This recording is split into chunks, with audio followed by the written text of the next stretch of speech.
हर खबर पर होगी आपकी पकड़। डाउनलोड कीजिए एबीपी लाइव ऐप। तो ये वही सरकार है जो कोरोना के नाम पर कर्मचारियों का डीए यानी महंगाई भत्ता नहीं दे पा रही है। ये वही सरकार है जिसने पिछले कुछ महीने में 21 लाख करोड़ का पैकेज देने का ऐलान किया। लेकिन ये पैकेज एक तरह के कर्ज से ज्यादा कुछ नहीं है। मतलब लोगों के हाथ में आया कुछ नहीं और उनके नाम के आगे लग गया सरकारी मदद का ठप्पा। मतलब मर्ज कुछ और है और सरकार इलाज कुछ और कर रही है। क्या सरकार का ये तरीका अर्थव्यवस्था को पटरी पर ला पाएगा या फिर ये सिर्फ आंकड़ों का धोखा है? इस पर बात करने के लिए हमारे साथ मौजूद है दो खास मेहमान। ऑक्सफैम की पॉलिसी रिसर्च एंड कैंपेन्स के डायरेक्टर रानू भोगल और all India railway men's federation के प्रेसिडेंट शिवगोपाल मिश्रा जी। मिश्रा जी बधाई हो, ये तो सोने पर सुहागा हो गया। भाई सरकार ने तो आपको माला माल कर दिया, चांदी ही चांदी है अब तो सरकारी कर्मचारियों की। नहीं,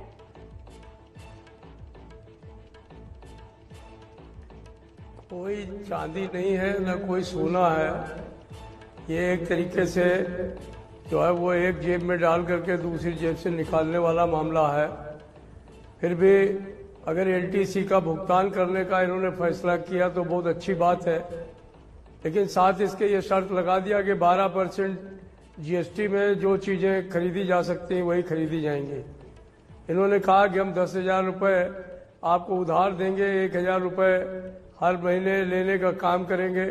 तो ये भी मैं समझता हूँ कि चलिए, फेस्टिवल एडवांस बंद कर दिए गए थे। 7वें वेतन आयोग ने कहा था कोई एडवांसेज जो है वो सरकारी कर्मचारियों को मत दो, लेकिन सरकार ने इस बारे में विचार किया और फेस्टिवल एडवांस देने का फैसला किया। इसके लिए मैं तमाम केंद्रीय सरकार के कर्मचारियों का प्रतिनिधि भी हूँ, स्टाफ साइड का सेक्रेटरी भी हूँ। इस नाते मैं कहता हूँ कि चलिए, हमारी डिमांड थी कि फेस्टिवल एडवांस और दूसरे एडवांसेज को चालू किया जाए।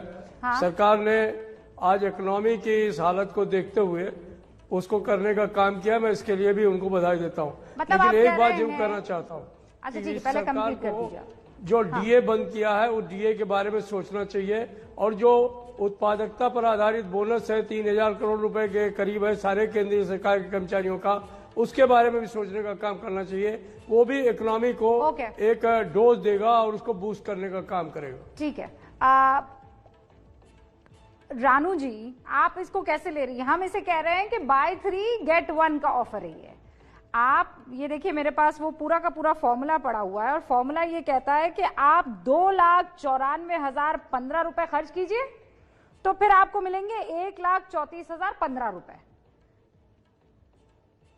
तो मेरी टिप्पणी कुछ इस प्रकार की है कि ये भी कहा वित्त मंत्री ने कि इसके चलते डिमांड स्टिमुलस होगा और उन लोगों के हाथ में पैसा जाएगा जिनको बहुत ज्यादा जरूरत है। उन्होंने ये कहा कि सरकारी सेवा में जो लोग हैं उनके जॉब्स प्रोटेक्टेड थे, उनकी सैलरीज प्रोटेक्टेड थी, और अब ये समय आया है कि वो उन लोगों के लिए कुछ करें जिनके हाथ में कुछ नहीं है।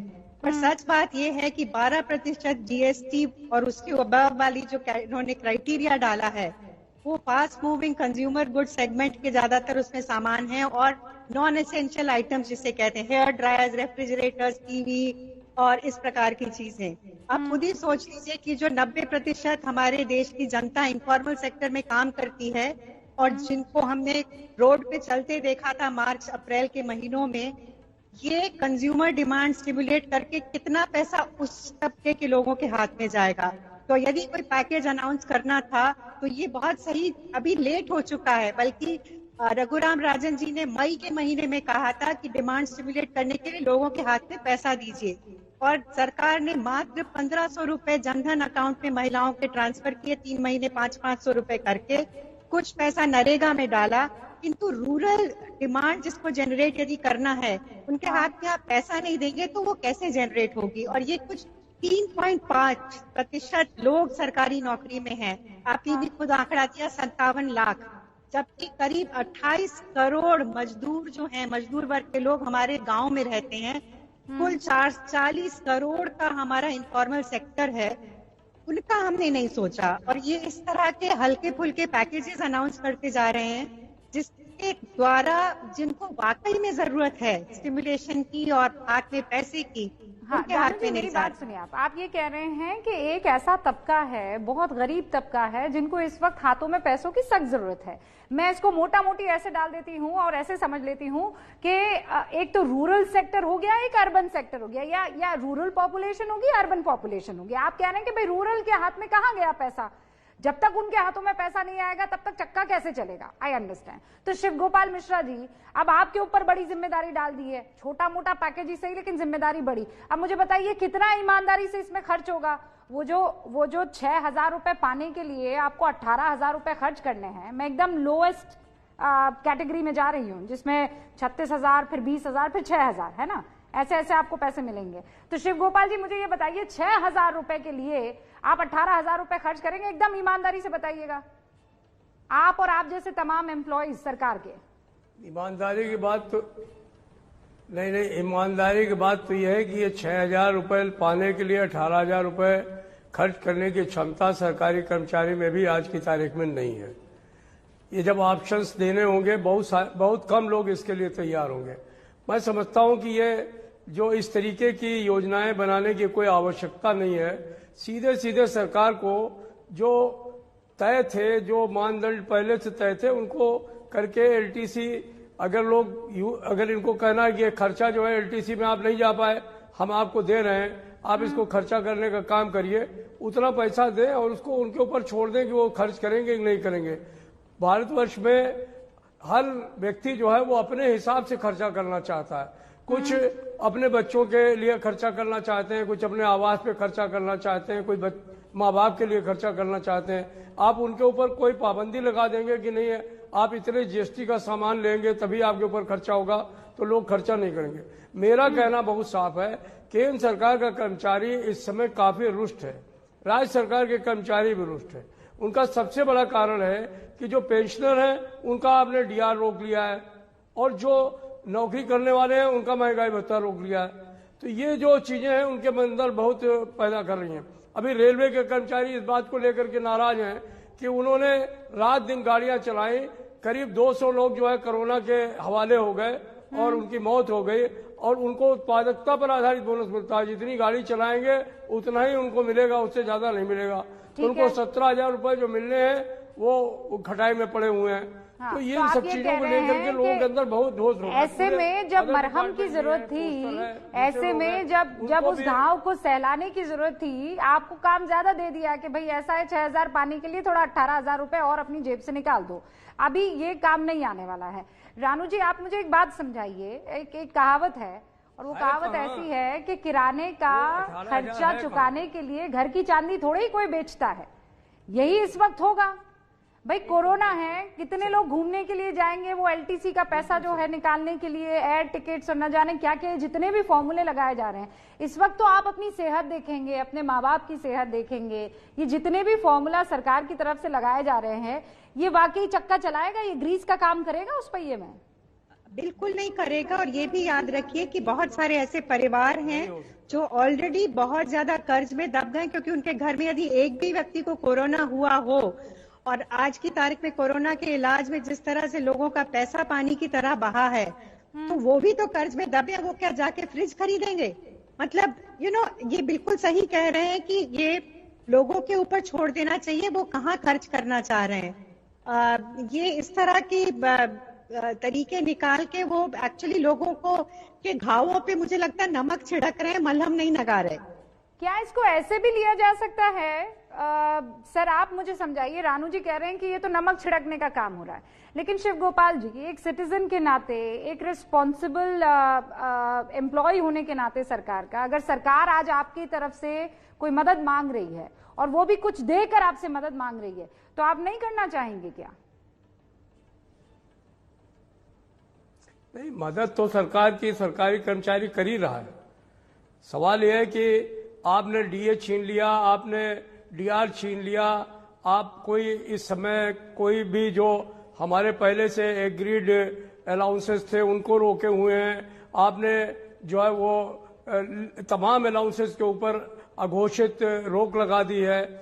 तमाम जगह पर प्रमोशंस रोक दिए गए हैं, तमाम जगह पर भर्तियां रोक दी गई हैं, तो कम लोग ज्यादा काम कर रहे हैं, प्रोडक्टिविटी देने का काम कर रहे हैं, तो सरकार के साथ सरकारी कर्मचारी पूरी ताकत से खड़ा हुआ है और कोरोना की परवाह नहीं करते हुए भी ऐसे ऐसे कर्मचारी हैं जो बिल्कुल जान लगा करके उसमें खड़े हुए हैं। पूरी एक बात बताइए, सरकार के पास इतना तो है नहीं कि आपको वो जो LTA का पैसा है वो ब्याज मुक्त दे दे। ऐसा नहीं हो सकता था कि दे देती आपको ब्याज मुक्त सरकार, और फिर उसके बाद कहती कि इतने, देखिए हम इतना आपको टाइम पीरियड दे रहे हैं, इतने में आप खर्च कर दीजिएगा या इतने तक इसको हाथ मत लगाइएगा। ये फॉर्मूला भी तो अपनाया जा सकता था, ये क्यों नहीं अपनाया? बात ये नहीं है रुबिया जी, देखिए बात यह है कि ये जो एक तरीके से पासा फेंकने वाला काम है। ये सवाल इस बात का है कि अगर आपके पास पैसा नहीं है तो आप दे क्यों रहे? आप वही बात है, आप जो है वो एक पासा फेंका जा रहा है कि हम आपको 6,000 रुपए दे रहे हैं, आप 18,000 रुपए खर्च करिए। हम लोग ज्यादा काम कर रहे हैं, प्रोडक्टिविटी देने का काम कर रहे हैं, तो सरकार के साथ सरकारी कर्मचारी पूरी ताकत से खड़ा हुआ है और कोरोना की परवाह नहीं करते हुए भी ऐसे ऐसे कर्मचारी हैं जो बिल्कुल जान लगा करके उसमें खड़े हुए हैं। पूरी एक बात बताइए, सरकार के पास इतना तो है नहीं कि आपको वो जो LTA का पैसा है वो ब्याज मुक्त दे दे। ऐसा नहीं हो सकता था कि दे देती आपको ब्याज मुक्त सरकार, और फिर उसके बाद कहती कि इतने, देखिए हम इतना आपको टाइम पीरियड दे रहे हैं, इतने में आप खर्च कर दीजिएगा या इतने तक इसको हाथ मत लगाइएगा। ये फॉर्मूला भी तो अपनाया जा सकता था, ये क्यों नहीं अपनाया? बात ये नहीं है रुबिया जी, देखिए बात यह है कि ये जो एक तरीके से पासा फेंकने वाला काम है। ये सवाल इस बात का है कि अगर आपके पास पैसा नहीं है तो आप दे क्यों रहे? आप वही बात है, आप जो है वो एक पासा फेंका जा रहा है कि हम आपको 6,000 रुपए दे रहे हैं, आप 18,000 रुपए खर्च करिए। जिसके पास में 6,000 रुपए नहीं है वो 18,000 रुपए खर्च कहां से करेगा? आप देखेंगे कि जब ये स्कीम का बाद में इवेल्युएशन होगा तो यू विल फाइंड कि ये बिल्कुल फ्लॉप साबित होगी। इसमें बहुत कम लोग जो है अपना पैसा लगाने के लिए जाएंगे। सरकार को ईमानदारी से जो सरकारी कर्मचारी को चाहिए उसको करें। मैंने ये भी कहा कि आपके पास पैसा नहीं है मैं तो आप आपको बस एक मिनट के लिए रोकती हूँ। आप इसको अपने सरकारी खजाने में जमा रखिए ताकि पेंशनर को और सरकारी कर्मचारी को इस बात का भरोसा रहे कि हाँ हमारा DA का पैसा, हमारा DR का पैसा जो है वो हमारे खाते में जमा है। ठीक है सर, अपने खाते में जमा कर लीजिए उसको। बाद में सवाल तो ये भी है ना कि सरकार ने कोरोना लॉकडाउन के बाद आर्थिक पैकेज की घोषणा भी की, ऐलान किया कि 21 लाख करोड़ का आर्थिक पैकेज दिया गया। सरकार को ये उम्मीद थी कि इकोनॉमी में जो स्थिति है वो कहीं ना कहीं सुधरेगी, ये आर्थिक पैकेज काम आएगा, लेकिन ऐसा हुआ नहीं हुआ। अर्थव्यवस्था की हालत जो है वो अभी भी पतली है। आर्थिक पैकेज काम क्यों नहीं आया? अभी हमारी ये एनालिटिकल रिपोर्ट आप देखिए और उसके बाद रानू जी से भी बात और शिव जी से भी बात।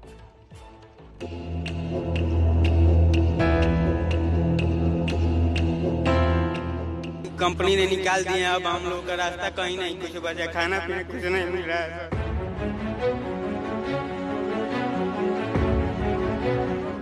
लॉकडाउन के बाद अप्रैल के महीने में पूरे देश से ऐसी ही तस्वीरें सामने आई थी जो इस देश की अर्थव्यवस्था को चलाने में एक अहम किरदार निभाते थे। लेकिन जब इनका काम नहीं बचा तो ये अपने अपने घर चले गए। ये तो तभी तय हो गया था कि देश की अर्थव्यवस्था को एक बड़ा झटका लगने वाला है, लेकिन अर्थव्यवस्था की आगे बढ़ने की रफ्तार माइनस में चली जाएगी ये शायद किसी ने नहीं सोचा था। सरकार लगातार इकोनॉमी को स्थिर बनाए रखने के लिए कई तरह के ऐलान भी करती रही। लॉकडाउन के बाद सरकार ने दावा किया कि उसने अलग अलग सेक्टर की आर्थिक मदद के तौर पर 21 लाख करोड़ रुपए का पैकेज दिया। प्रधानमंत्री गरीब कल्याण पैकेज के तौर पर 1,70,000 करोड़ रुपए दिए गए। MSME सेक्टर को 5,94,000 करोड़ रुपए दिए गए। प्रवासी मजदूर, किसान और रेहड़ी पटरी वालों को 3,10,000 करोड़ रुपए दिए गए। कृषि क्षेत्र के लिए 1.5 लाख करोड़ रुपए दिए। ढांचागत सुधारों और मनरेगा में 48,100 करोड़ रुपए दिए गए।